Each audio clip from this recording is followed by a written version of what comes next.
Vous voulez que la pression s'arrête? Donnez-nous la maison. Mes beaux-parents m'ont menacé, debout devant notre porte d'entrée avec une bande derrière eux. Ils pensaient que la peur nous ferait capituler, mon mari et moi. Mais ils n'avaient aucune idée de mon passé, ils s'étaient trompés de cible. Je m'appelle Cassandra Cassil-Miller, j'ai 34 ans, et je n'aurais jamais imaginé ouvrir ma porte d'entrée pour découvrir mes beaux-parents, Martha et Gérald, flanqués de 3 hommes baraqués au regard glacial. Vous voulez que la pression s'arrête? Donnez-nous la maison, a sifflé Martha tandis que Gérald hochait la tête avec suffisance. Mon mari, Nathan, est resté figé à côté de moi. La confusion et la peur marquaient son visage. Ce qu'ils ignoraient, c'est que sous mon apparence calme de conseillère scolaire se cachait un passé qui m'avait précisément préparé à des moments comme celui-ci. Nathan et moi nous sommes rencontrés il y a 5 ans lors d'une vente aux enchères caritatives pour l'hôpital pédiatrique local.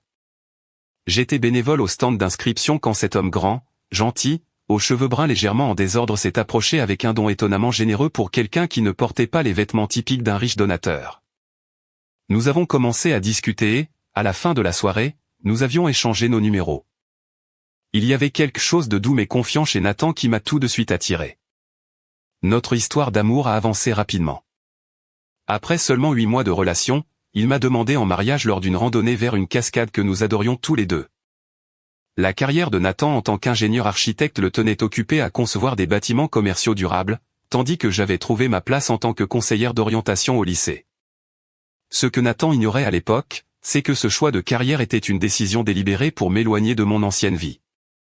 J'adorais aider les adolescents à naviguer dans leurs problèmes, et la prévisibilité tranquille des horaires scolaires m'offrait la stabilité dont j'avais tant eu besoin. Ma grand-mère t'aurait adoré, me disait souvent Nathan durant notre première année de mariage. Gloria l'avait élevé pendant une grande partie de ses années formatrices pendant que ses parents construisaient leur entreprise d'import-export. Quand elle est décédée seulement 6 mois après notre mariage, nous avons été dévastés. Ce à quoi nous ne nous attendions pas, c'était la lecture de son testament. Elle nous a légué la maison. Nathan avait murmuré, incrédule, quand l'avocat nous a annoncé que la maison victorienne de Gloria, située dans le quartier historique, nous appartenait désormais. Cette maison de 3 chambres et 2 salles de bain, avec sa véranda qui faisait le tour et ses chênes matures, n'était pas une simple propriété. Construite dans les années 1890, elle avait été entretenue et modernisée avec amour au fil des ans. Gloria l'avait achetée dans les années 1970, quand le quartier était encore abordable, et sa valeur avait depuis décuplé.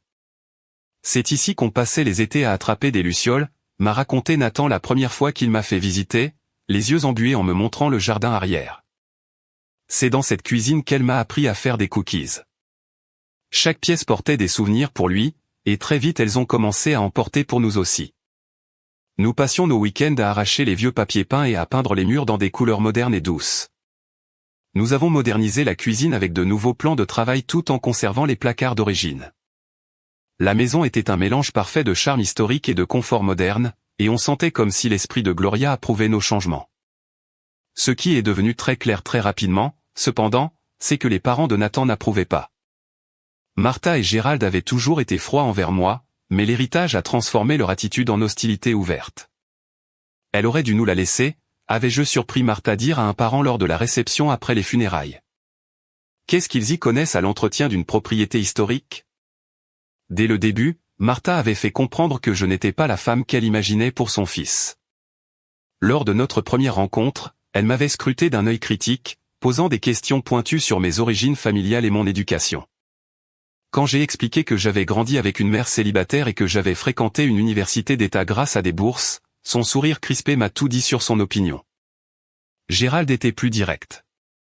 Nathan sortait avec Kimberly Russell avant toi.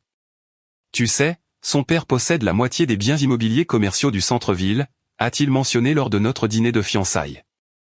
Nathan m'avait serré la main sous la table et avait changé de sujet, mais le message était clair. Leur déception s'étendait aussi à Nathan. Il avait choisi de travailler pour un cabinet d'architecture progressiste axé sur la durabilité environnementale plutôt que de rejoindre l'entreprise familiale d'import-export. Gérald avait bâti l'entreprise de toutes pièces, important des produits de luxe d'Europe, et avait toujours supposé que son fils prendrait la relève un jour. Tu as une obligation envers l'héritage familial, sermonnait Gérald lors des réunions de famille, tandis que Nathan expliquait patiemment sa passion pour le design durable. Ces conversations se terminaient toujours de la même façon, Gérald quittait la pièce furieux et Martha faisait des remarques passives-agressives sur les enfants ingrats. Mais récemment, la dynamique familiale avait changé. La sœur de Nathan, Hélène, nous avait appelés, inquiète des problèmes financiers de leurs parents. L'entreprise de papa est en grave difficulté, nous a-t-elle confié. Ils ont perdu leur plus gros fournisseur et on parle de faillite. Malgré leurs difficultés financières apparentes, Martha et Gérald maintenaient leur train de vie luxueux. Ils organisaient toujours des dîners extravagants, Martha portait encore des vêtements de créateur, et Gérald venait d'acheter une nouvelle berline de luxe. Mais il y avait des fissures dans la façade. Tu as entendu parler des parties de poker de Gérald, nous avait murmuré le cousin de Nathan, Steven, lors d'un rassemblement familial. Il est très endetté auprès de personnages louches, d'après ce que j'ai entendu. Nous avions vu des signes de leur désespoir lors du dernier dîner familial. Gérald avait trop bu et avait fait une remarque étrange en partant. Cette maison est gaspillée pour vous deux, avait-il bredouillé. Pas d'enfant pour la remplir. Pas d'appréciation pour sa valeur. Martha l'avait vite fait taire et nous avait poussés dehors, mais la remarque était restée gravée en moi.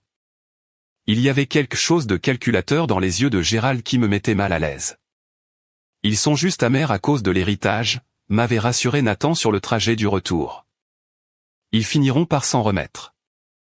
Mais quelque chose en moi de vieux instincts s'était réveillé, et j'avais commencé à les observer plus attentivement.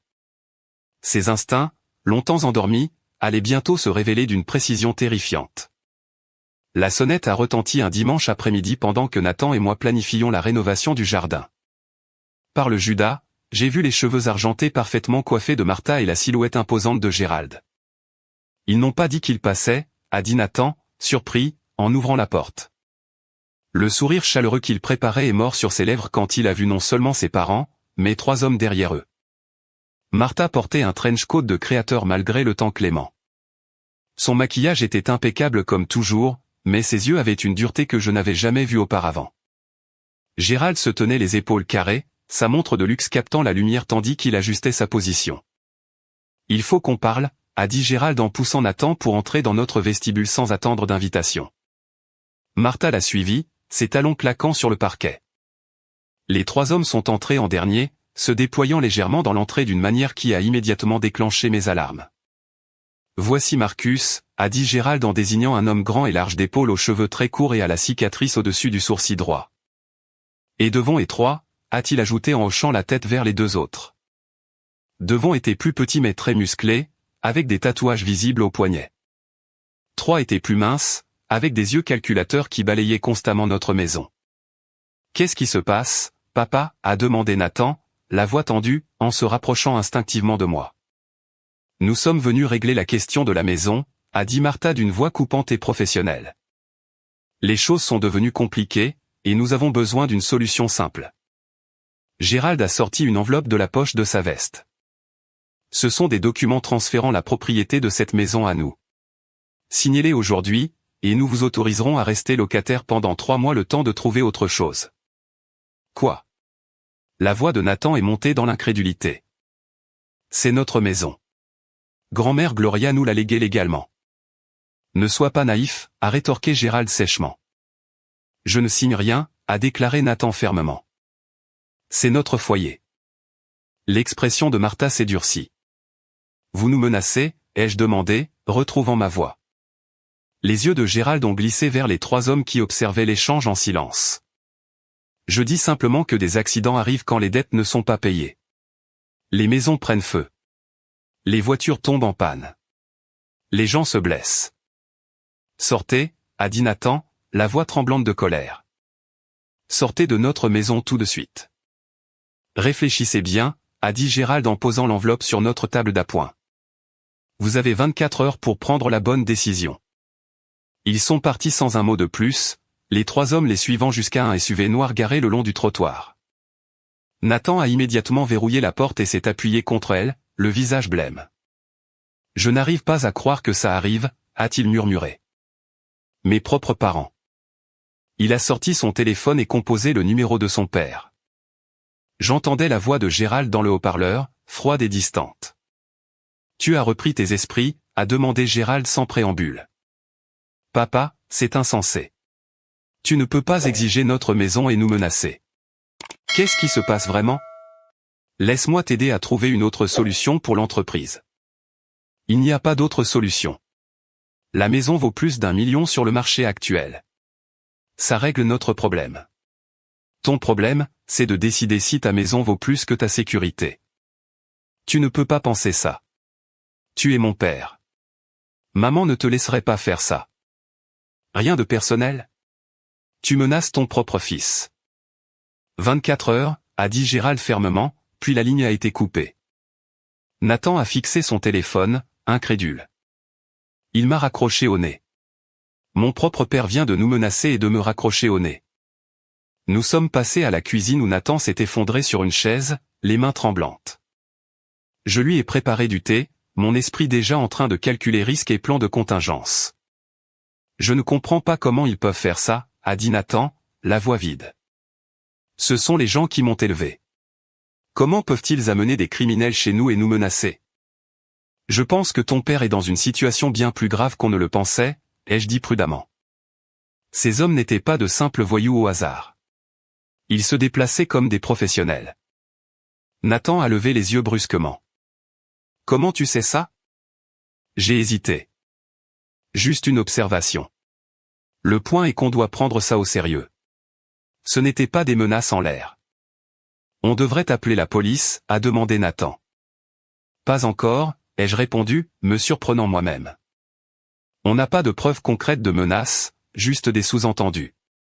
Et si ton père est mêlé à des gens dangereux, escalader trop vite pourrait empirer les choses.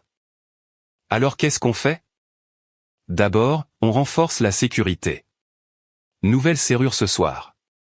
Caméra demain. Je connais quelqu'un qui peut les installer rapidement. J'étais déjà en train de passer mentalement en revue les vulnérabilités de la maison. Je devrais essayer de parler à maman seule, a suggéré Nathan. Peut-être qu'elle sera raisonnable si papa n'est pas là.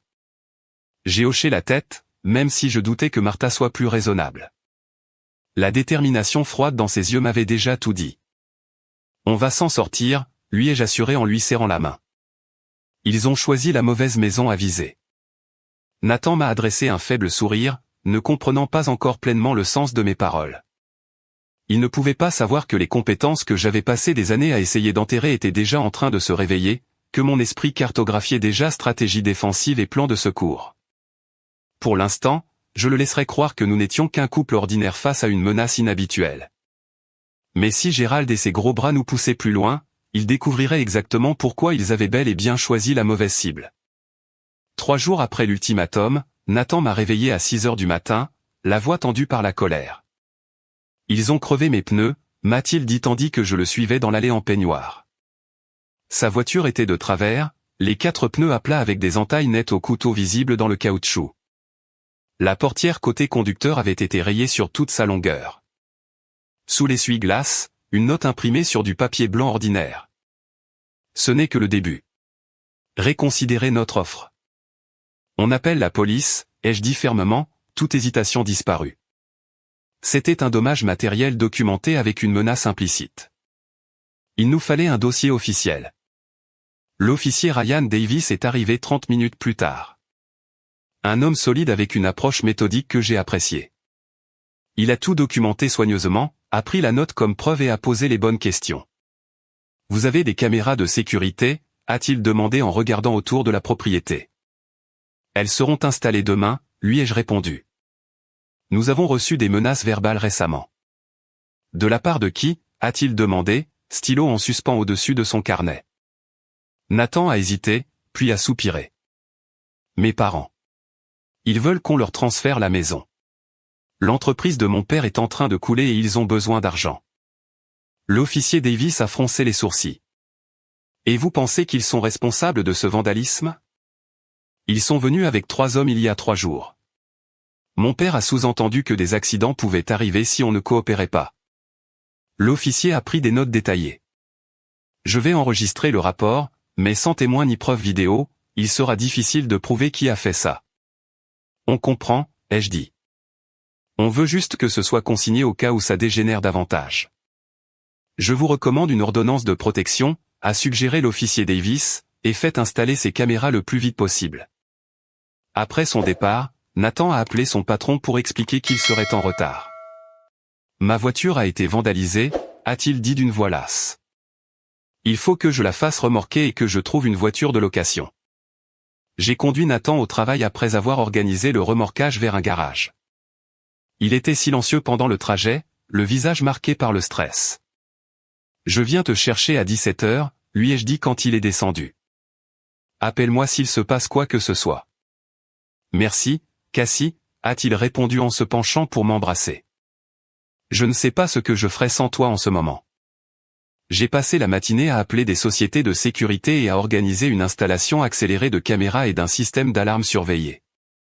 J'ai aussi retiré de l'argent liquide de notre fonds d'urgence, sachant qu'on pourrait avoir besoin de ressources non traçables par carte bancaire. À 14h30, mon téléphone a sonné. C'était Nathan. Mon père s'est pointé au bureau, a-t-il dit, la voix tremblante de colère et d'embarras mêlés. Tu vas bien? Non, a-t-il admis. Amanda m'a appelé dans son bureau après. Elle est inquiète de l'impact que ce drame familial pourrait avoir sur nos relations clients. Amanda était la patronne de Nathan, la fondatrice du cabinet d'architecture où il travaillait. Elle avait toujours soutenu son talent, mais la réputation du cabinet reposait sur la discrétion et le professionnalisme. La vérité, que mes parents essaient de nous forcer à leur céder la maison et utilisent des tactiques d'intimidation. Elle a été compatissante mais m'a prévenu de ne pas laisser ça affecter mon travail. Ton père est parti? La sécurité l'a raccompagné dehors, mais pas avant qu'il dise à la moitié du bureau que je volais un bien familial et que je regretterais mes choix. Quand je suis allé le chercher le soir, la nouvelle s'était répandue dans tout son bureau. Ses collègues lui lançaient des regards compatissants ou curieux, et il entendait les murmures s'arrêter quand il entrait dans la salle de pause. Tout le monde en parle, a-t-il dit en s'installant sur le siège passager. Trevor m'a même demandé si j'avais des problèmes avec la mafia à cause des types qui accompagnaient papa pendant la confrontation à la maison. Ça va se tasser, l'ai-je rassuré, même si je n'en étais pas certaine. Si Gérald était assez désespéré pour faire une scène sur le lieu de travail de Nathan, il était probablement assez désespéré pour passer à des mesures plus radicales. Ce soir-là, le téléphone de Nathan n'a pas arrêté de sonner. D'abord sa sœur Hélène, la voix inquiète. Nat, qu'est-ce qui se passe? Papa est rentré furieux à propos de toi et de la maison. Nathan lui a expliqué. Mon Dieu, a soufflé Hélène. Je savais qu'ils avaient des problèmes d'argent, mais je n'aurais jamais pensé qu'ils iraient aussi loin. Nathan, fais attention. Papa était au téléphone tout à l'heure avec quelqu'un, et il avait l'air désespéré. Il répétait qu'il obtiendrait l'argent d'une façon ou d'une autre. Merci pour l'avertissement, a dit Nathan. Tu es mon frère. Je suis déjà au milieu, a-t-elle répondu fermement. Je te tiens au courant si j'entends autre chose. L'appel suivant était moins soutenant. Le frère de Nathan, Richard, qui travaillait dans l'entreprise de leur père, était froidement furieux. Tu vas détruire cette famille, a-t-il accusé sans préambule. L'entreprise est au bord du gouffre, et toi tu es assis dans une maison d'1 million que tu n'as rien fait pour gagner. Cette maison était le cadeau de grand-mère pour nous, pas un actif familial, a rétorqué Nathan. Et nous menacer ne changera rien. Tu as toujours été égoïste, a craché Richard. Quand cette entreprise coulera et que 30 employés perdront leur boulot, ce sera ta faute. Et ne crois pas que ça s'arrête à quelques rayures sur ta précieuse voiture. Papa a des relations avec lesquelles tu ne veux pas jouer. Nathan a mis fin à l'appel et éteint son téléphone, les mains tremblantes. Ma propre famille, a-t-il murmuré. Mon propre frère qui me menace maintenant.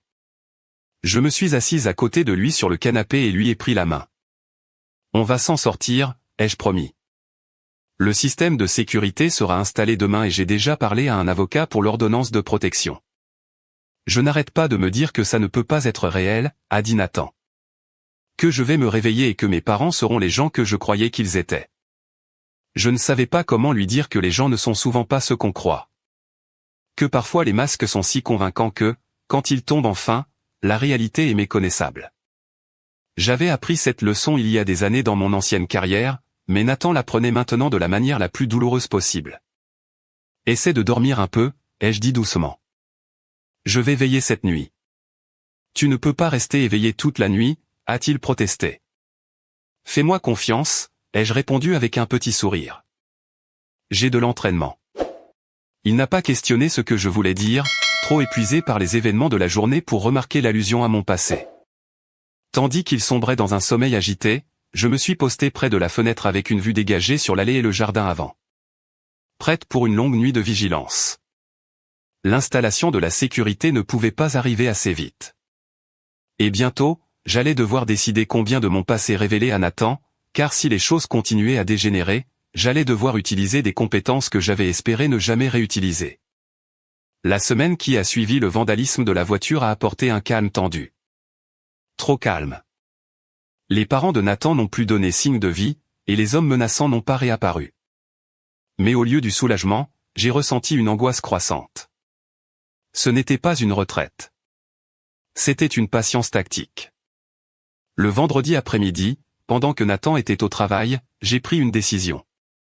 Assise seule dans notre cuisine, j'ai fixé mon téléphone, réfléchissant à l'appel que j'allais passer. Une fois ce pas franchi, il n'y aurait plus de retour en arrière vers la vie que j'avais soigneusement construite. J'ai composé un numéro que je n'avais pas utilisé depuis 5 ans. Harris a répondu, une voix familière. Amanda, c'est Cassie Miller, anciennement Cassandra Reynolds. Il y a eu une pause. Putain de merde, Reynolds. Je pensais que tu avais disparu de la surface de la Terre. J'avais besoin d'une rupture nette, ai-je expliqué. Mais maintenant j'ai besoin de ton aide. La détective Amanda Harris avait été ma collègue la plus proche au bureau. Nous avions travaillé ensemble sur l'affaire Donovan, celle qui avait finalement conduit à mon départ du FBI. Tu as des ennuis, a-t-elle demandé, le ton immédiatement professionnel. J'ai expliqué la situation en détail, utilisant le langage précis et concis de mon ancienne profession. C'était étrange de voir à quel point je retrouvais facilement cet état d'esprit. Je peux faire des vérifications sur ces 3 hommes, a proposé Amanda. Et regardez si Gérald Miller a des associations connues dans notre base de données. Je t'en serai reconnaissante. Et Amanda, mon mari, ne sait rien de mon passé.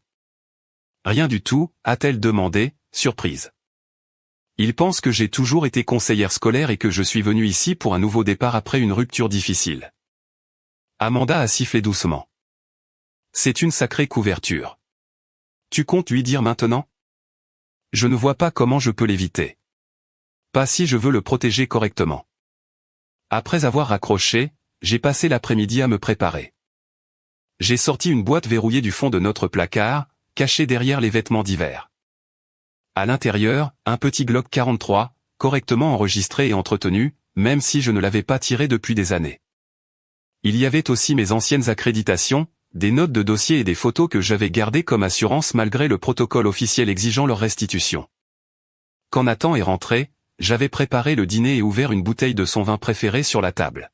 « C'est quoi l'occasion » a-t-il demandé, surpris par la table dressée. « Il faut qu'on parle » ai-je dit, la voix stable.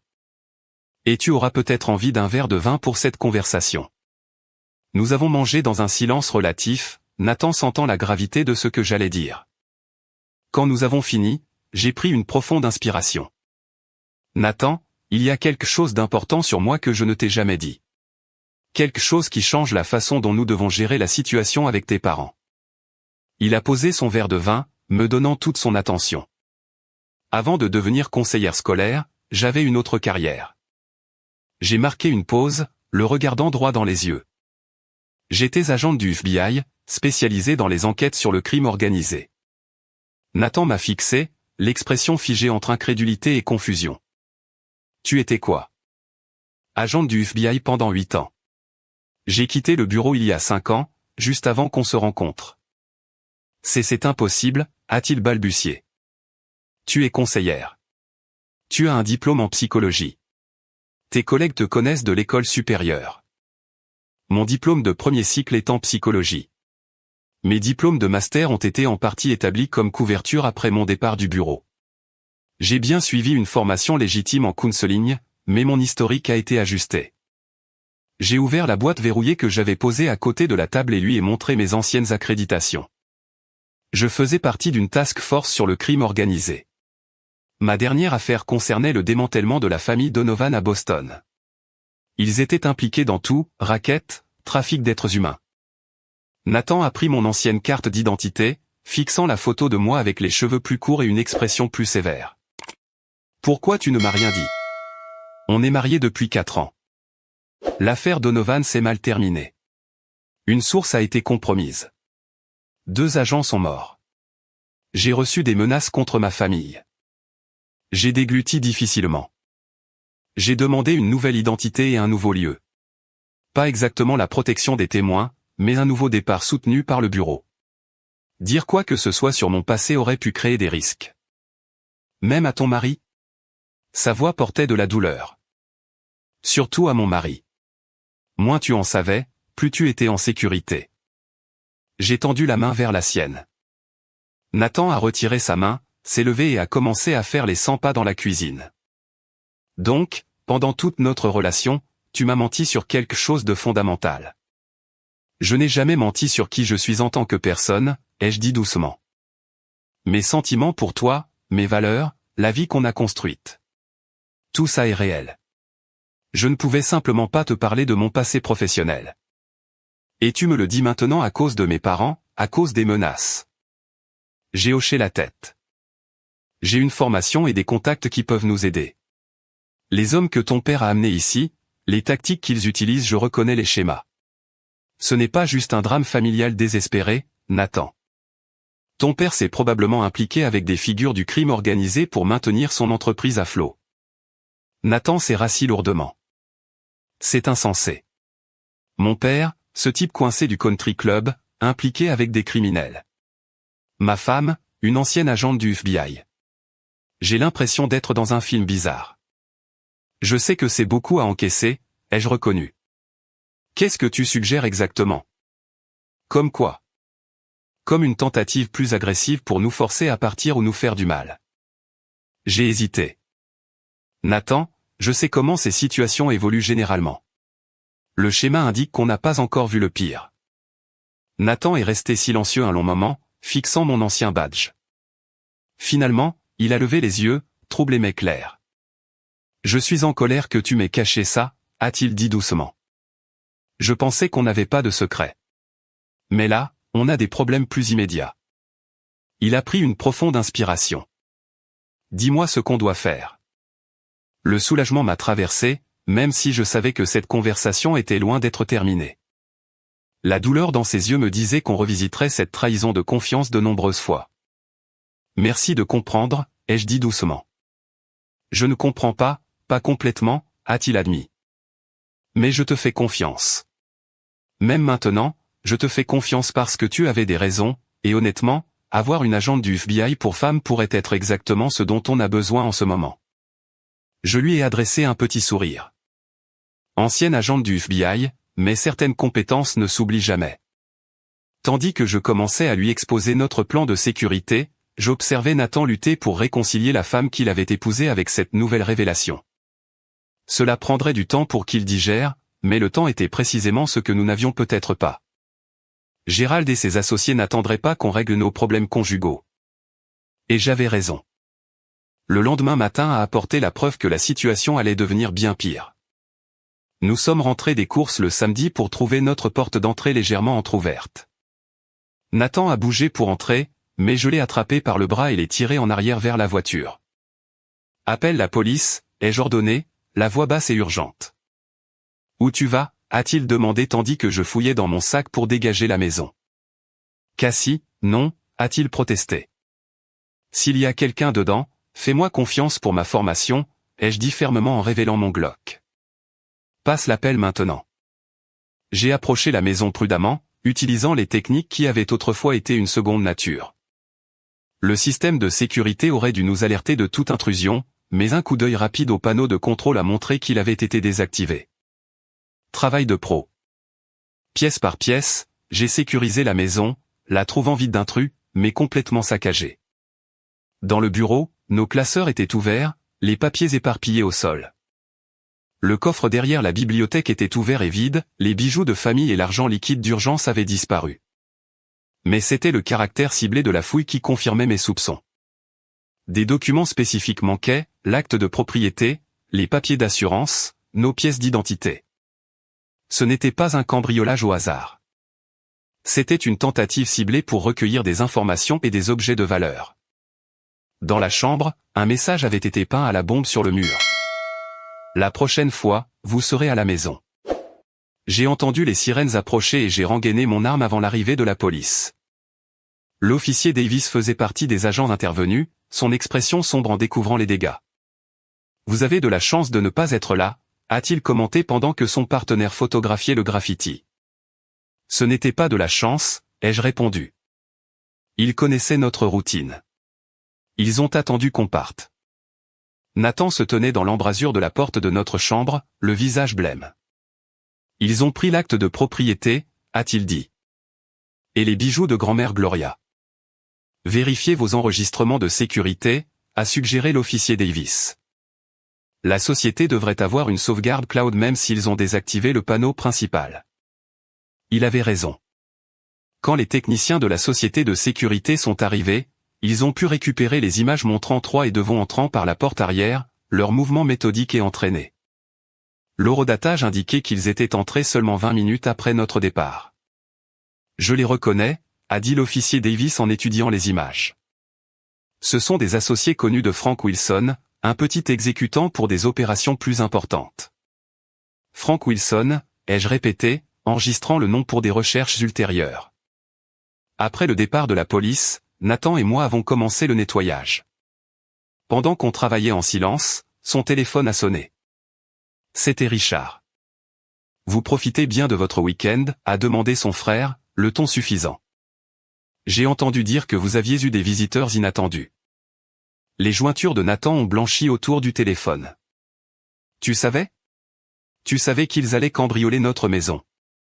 Disons que je ne suis pas surpris. La patience de papa s'épuise, Nathan. L'offre tient toujours. Signez la maison et tout ça disparaît. Dis à papa qu'il vient d'ajouter effraction, vol et menaces criminelles à sa liste de problèmes, a rétorqué Nathan avant de raccrocher. Ils deviennent plus audacieux, ai-je observé en balayant soigneusement les éclats de verre d'un cadre photo. La photo à l'intérieur Nathan et moi le jour de notre mariage avait été délibérément déchirée. Quelle est la prochaine étape, a demandé Nathan, la mâchoire serrée par une détermination qui remplaçait son choc précédent. Avant que je puisse répondre, mon téléphone a vibré avec un message d'Amanda. Appelle-moi. Lien trouvé entre Gérald Miller et Frank Wilson. Pas bon. D'abord, on finit de sécuriser la maison, ai-je dit. Ensuite, il faut que je passe un appel. Le lendemain matin, alors qu'on remplaçait les serrures pour la deuxième fois de la semaine, j'ai repéré un SUV familier garé plus bas dans la rue. Nathan, rentre, ai-je dit calmement. On a de la compagnie. Quoi? Qui? Le visage de Nathan s'est durci.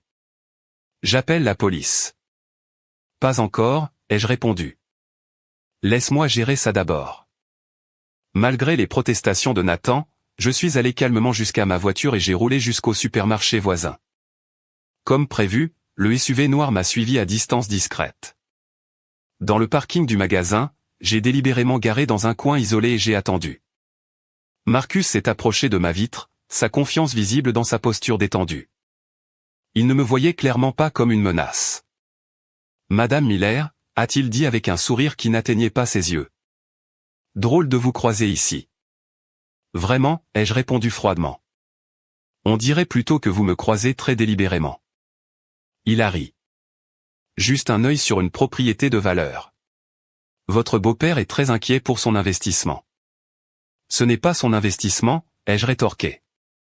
Et vous pouvez lui dire, à lui et à Frank Wilson, que le harcèlement et l'effraction sont des chefs d'accusation graves. Un éclair de surprise a traversé son visage à la mention du nom de Wilson. Je ne sais pas de quoi vous parlez, madame, mais des accidents arrivent aux jolies maisons comme la vôtre. Incendies électriques, fuites de gaz, choses tragiques surtout quand les propriétaires sont à l'intérieur. Je suis sorti de la voiture, observant sa posture changer légèrement alors qu'il me réévaluait. Soyons très clairs, ai-je dit, baissant la voix. Je sais exactement qui vous êtes et pour qui vous travaillez. Votre présence sur ma propriété a été documentée et signalée. S'il arrive quoi que ce soit à notre maison ou à nous, les preuves mènent directement à vous, à Wilson et à Gérald Miller. Vous me menacez, a-t-il demandé, son amusement s'effaçant. J'ai soutenu son regard jusqu'à ce que l'incertitude apparaisse dans son expression. Les gens comme Marcus comptaient sur l'intimidation des vulnérables. Quand cette dynamique changeait, il reculait souvent pour réévaluer. Juste un message, a-t-il finalement dit en reculant. Bien noté, ai-je répondu en remontant en voiture. J'ai un message aussi. Dites à Frank Wilson de se renseigner sur qui il a en face de lui. Le nom Cassandra Reynolds pourrait l'intéresser. Je suis parti, observant dans le rétroviseur Marcus figé sur le parking. Utiliser mon ancien nom était un risque calculé, mais qui pouvait nous acheter du temps si Wilson était assez intelligent pour faire ses devoirs. Quand je suis rentré, Nathan était paniqué. Créer de l'incertitude, ai-je expliqué. Les gens comme Marcus comptent sur la peur. Quand tu n'en montres aucune, ça perturbe leur scénario. Et s'il m'avait attaqué, il ne l'aurait pas fait. Pas en public, pas sans ordre. J'ai touché doucement sa joue. Fais-moi confiance pour savoir comment fonctionnent ces gens. Le lendemain, nous avons rencontré Rebecca Foster, avocate spécialisée dans les litiges immobiliers et les ordonnances de protection. Son bureau était dans une victorienne rénovée, pas sans rappeler la nôtre, avec des systèmes de sécurité modernes discrètement intégrés à l'architecture historique. D'après ce que vous m'avez raconté, nous avons des bases solides pour des poursuites pénales et civiles, a expliqué Rebecca après avoir entendu notre histoire.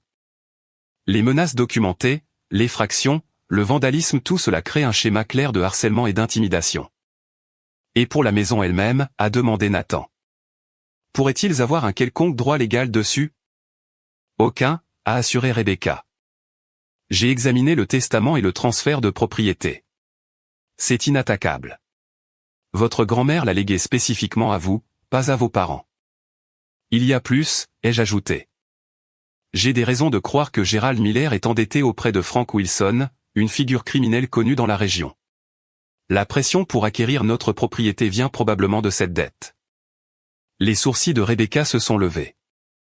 Ça ajoute une dimension sérieuse. Si on peut prouver ce lien, les accusations pénales deviennent beaucoup plus graves. Mon ancienne collègue rassemble des preuves sur ce point, ai-je dit avec un regard vers Nathan. Il tressaillait encore légèrement aux références à mon ancienne carrière. Je vais déposer une demande d'ordonnance de protection d'urgence demain matin, a dit Rebecca.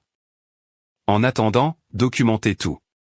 Évitez tout contact direct avec ces individus et maintenez vos mesures de sécurité. En sortant du bureau de l'avocate, Nathan paraissait plus résolu qu'il ne l'avait été depuis des jours. J'en ai fini d'être une victime là-dedans, a-t-il dit fermement. Il est temps qu'on riposte. Je lui ai serré la main. Lundi matin, j'ai passé une série d'appels pendant que Nathan partait à contre-cœur au travail, escorté par un garde de sécurité privé qu'on avait engagé pour la semaine. Amanda Harris a été mon premier appel. Qu'est-ce que tu as trouvé, ai-je demandé sans préambule. Ton beau-père est dans le pétrin jusqu'au cou, a répondu Amanda. Il doit près de 800 000 € à Wilson pour des dettes de jeu et des investissements ratés. Wilson utilise la dette pour blanchir de l'argent via l'entreprise d'import. Ça explique le désespoir pour des liquidités. La maison réglerait son problème immédiat. Il y a plus, a continué Amanda. L'opération de Wilson est sous enquête par le bureau de Boston dans le cadre d'une plus grande affaire RICO. Ton beau-père est déjà sur le radar. Tu peux me mettre en contact avec un agent du dossier? Jessica Parker s'est révélée être une agente tranchante et sans détour, avec un impressionnant palmarès de condamnation pour crime organisé. Nous avons convenu de nous rencontrer dans un café du centre-ville plutôt qu'au bureau pour rester discret. Ton beau-père a choisi les mauvais partenaires, m'a dit Jessica autour d'un espresso. Wilson est sous pression de ses supérieurs dans l'organisation. Quand les gens deviennent désespérés, ils font des erreurs, comme envoyer les mêmes hommes pour vous menacer puis cambrioler votre maison. Exactement, ai-je noté. On construit un dossier contre Wilson depuis des mois, mais il nous manquait des preuves directes de ses méthodes d'exécution. Ta situation fournit ce lien. Qu'est-ce que tu proposes? Une approche coordonnée. On continue notre enquête pendant que vous maintenez la pression par les voies légales. Si Wilson ou ton beau-père passe à l'escalade, on aura des motifs pour une intervention plus directe. Et s'ils s'en prennent à nous plus agressivement d'ici là? Jessica a souri légèrement. D'après ce que je me souviens de ton travail sur l'affaire Donovan, tu es plus que capable de te débrouiller jusqu'à l'arrivée des renforts. Avec les forces de l'ordre désormais officiellement impliquées, je me suis concentré sur la sécurité de notre maison. Le système installé après le cambriolage était bon, mais pas suffisant. J'ai appelé un spécialiste avec qui j'avais travaillé au bureau, un ancien rangé de l'armée nommé Michael Sullivan, qui dirigeait maintenant une société de sécurité privée. La configuration actuelle a trop de vulnérabilités, a conclu Michael après avoir inspecté la propriété.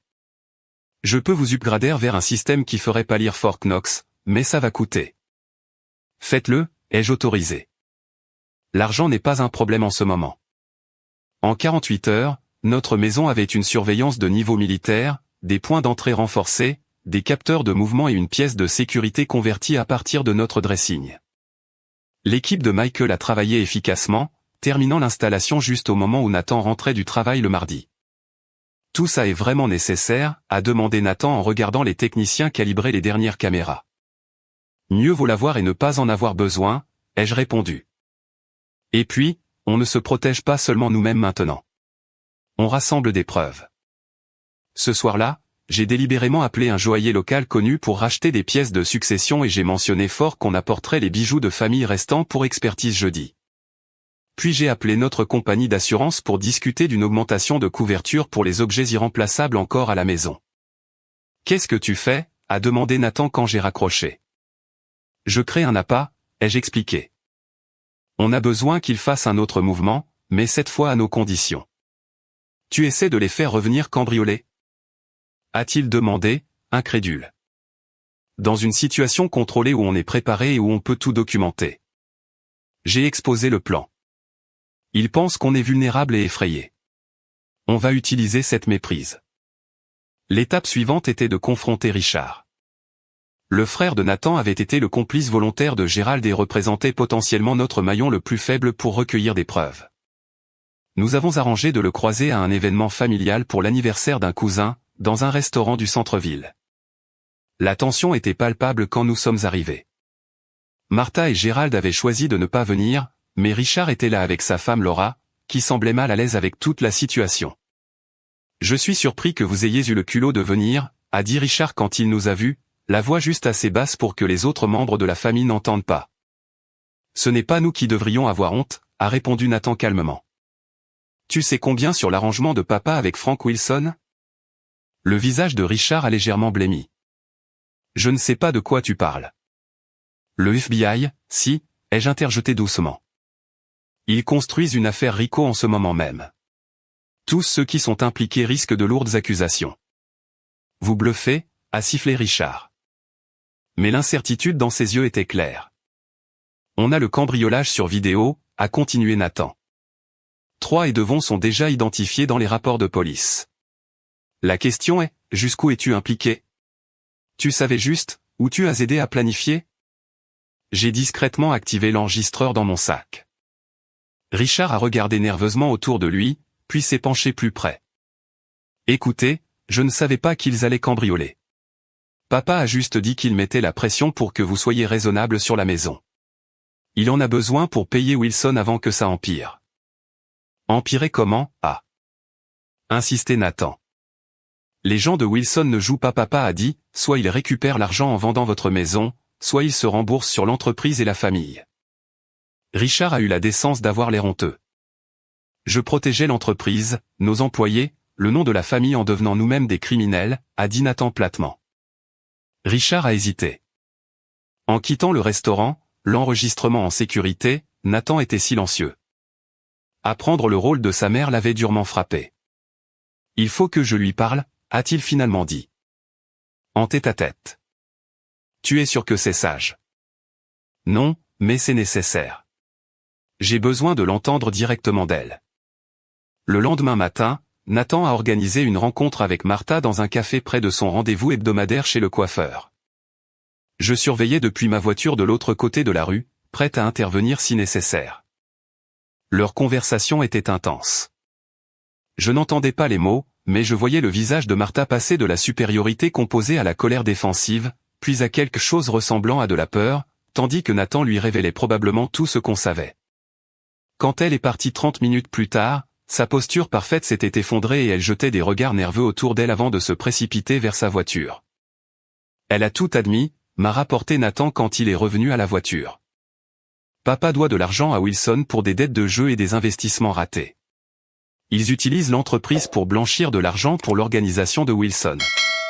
Quand ça n'a pas suffi, Wilson a exigé une compensation plus directe. Elle comprenait le danger juridique? Maintenant oui. Je lui ai parlé de l'enquête du FBI, des preuves qu'on a rassemblées. Elle a failli s'effondrer quand j'ai mentionné les accusations RICO.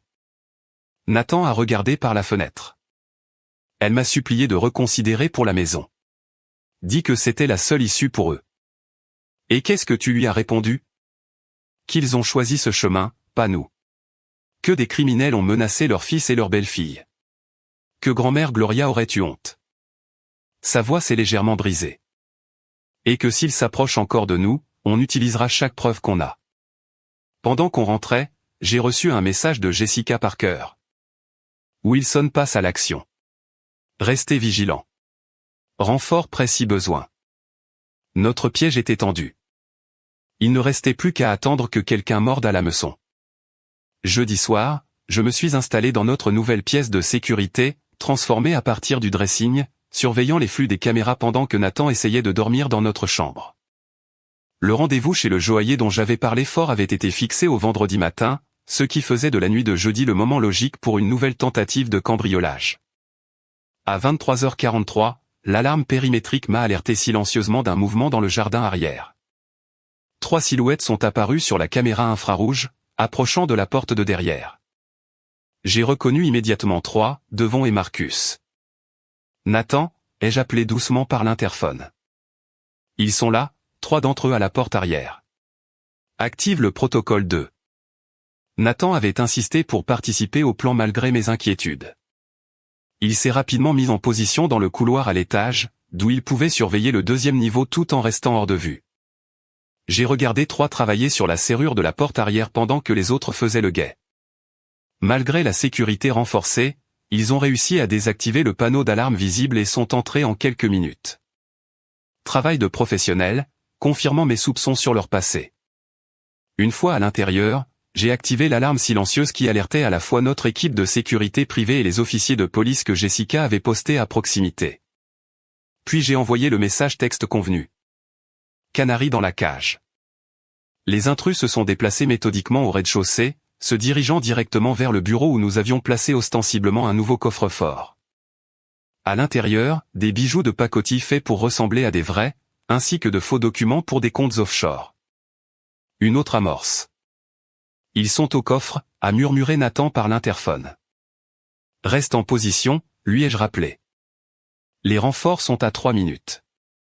Pendant que les hommes s'attaquaient au coffre, des phares ont balayé la façade avant. Une voiture s'était garée dehors. Nouveaux arrivants, ai-je rapporté en passant à la caméra avant. Ce sont tes parents. Gérald et Martha se sont approchés de la porte d'entrée, l'air anxieux. Gérald a ouvert avec ce qui devait être un double de clés fabriqué lors du cambriolage précédent. Leur coordination avec les intrus était désormais indéniable, capturée clairement par plusieurs caméras. Maman et papa sont à l'intérieur, a confirmé Nathan, la voix tendue. Ils parlent aux hommes. Je les voyais maintenant sur les caméras intérieures. Gérald gesticulait avec emphase tandis que Martha restait légèrement en retrait, les yeux balayant nerveusement autour d'elle. Prenez l'acte de propriété et tout ce qui a de la valeur, a ordonné Gérald. Il faut que ça ressemble à un cambriolage qui a mal tourné. Et les occupants, a demandé Marcus.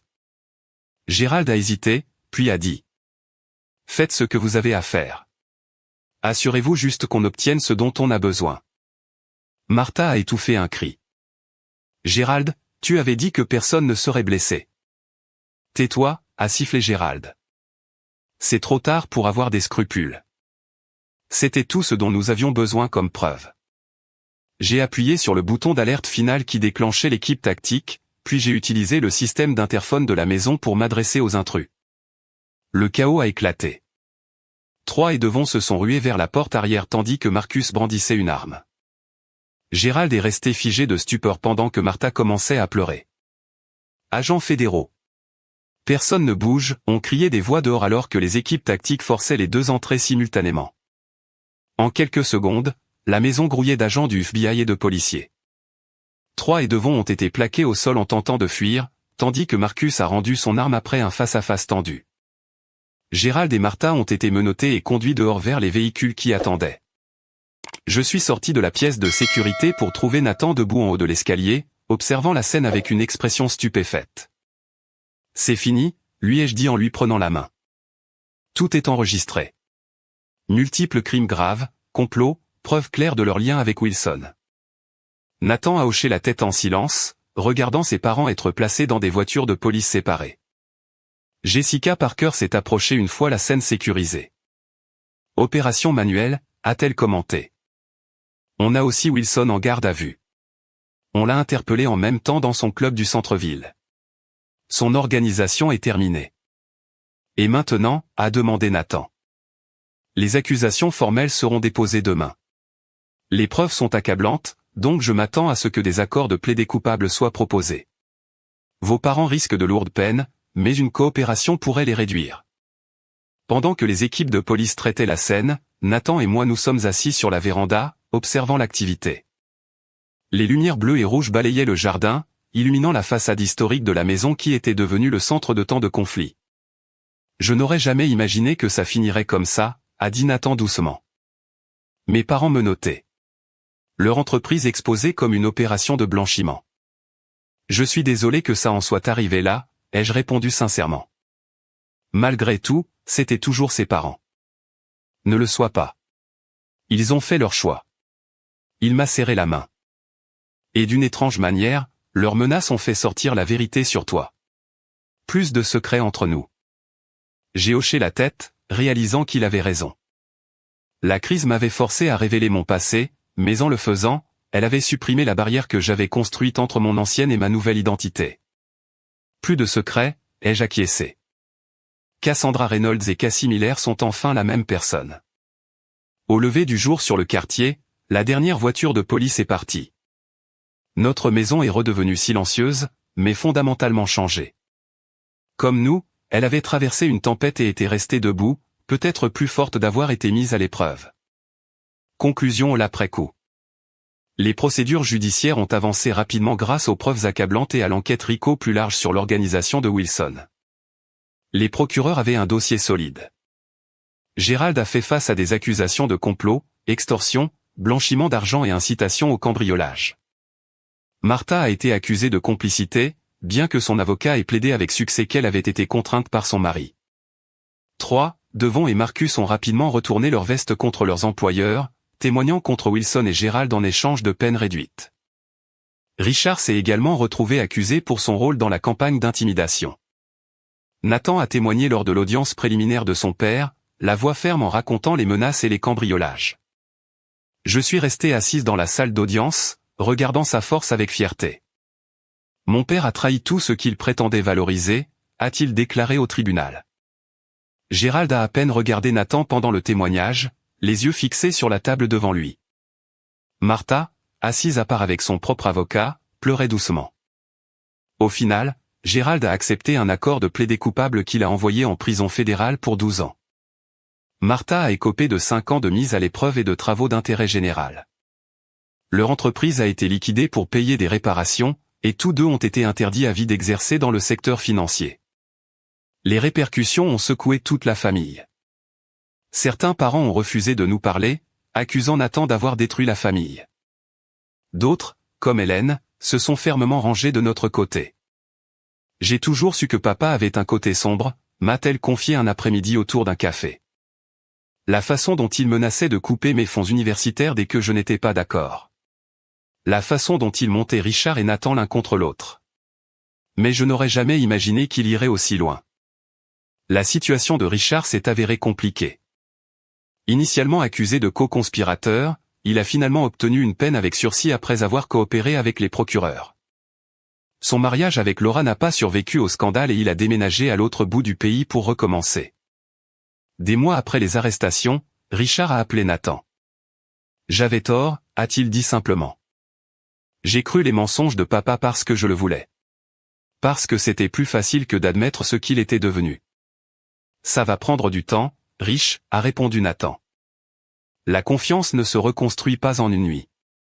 Je sais. Je voulais juste le dire. Je suis désolé pour tout. Nathan a commencé à consulter une thérapeute spécialisée dans les traumatismes familiaux. La trahison de ses parents avait ébranlé sa compréhension fondamentale de son enfance et de son identité. Je me demande sans cesse si je les ai vraiment connus un jour, m'a-t-il avoué un soir calme à la maison. Était-il toujours capable de ça, ou est-ce le désespoir qui les a changés? Les gens sont compliqués, ai-je répondu. Ils compartimentent, justifient des actes qu'ils condamneraient normalement. Ton père ne s'est probablement jamais vu comme le méchant de cette histoire. Comment réconcilier l'amour qu'on porte à quelqu'un avec la connaissance de ce dont il est capable? On ne le fait pas forcément, ai-je dit doucement. On reconnaît les deux réalités. Le père qui t'a appris à faire du vélo est aussi celui qui a menacé ta sécurité.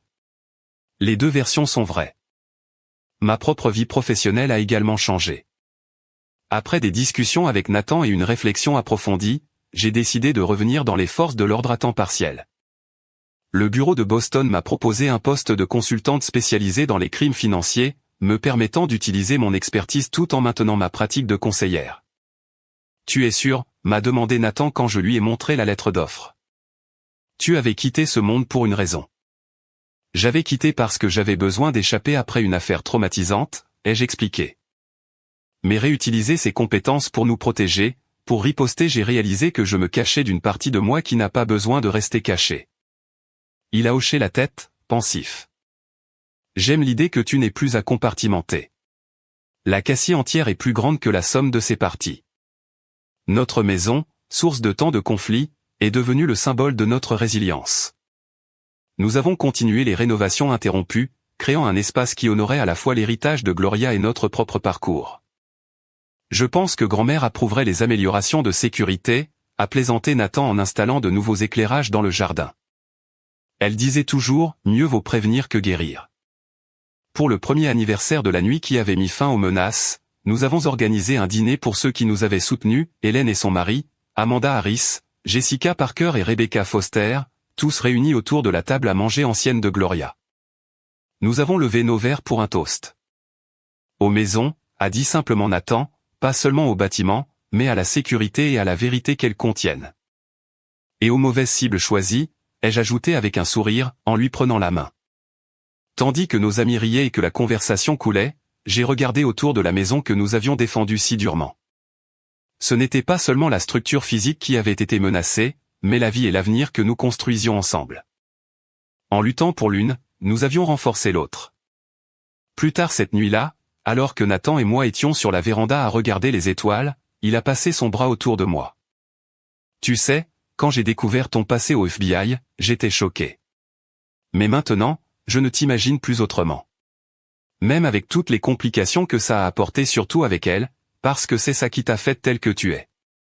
Les complications, les contradictions, la force qui vient de les surmonter.